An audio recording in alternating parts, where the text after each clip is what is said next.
Hello again, and good morning. This is the first day after the blizzard of 2016.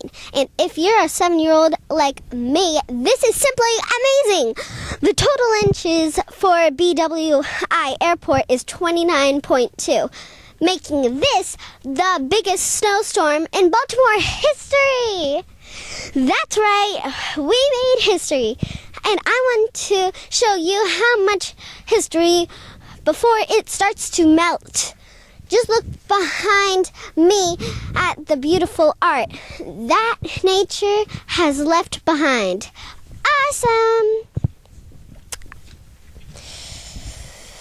I have a 3-foot yardstick here in my backyard in Canton in Baltimore. And look at the snowdrifts. It's 28 inches here. And this one is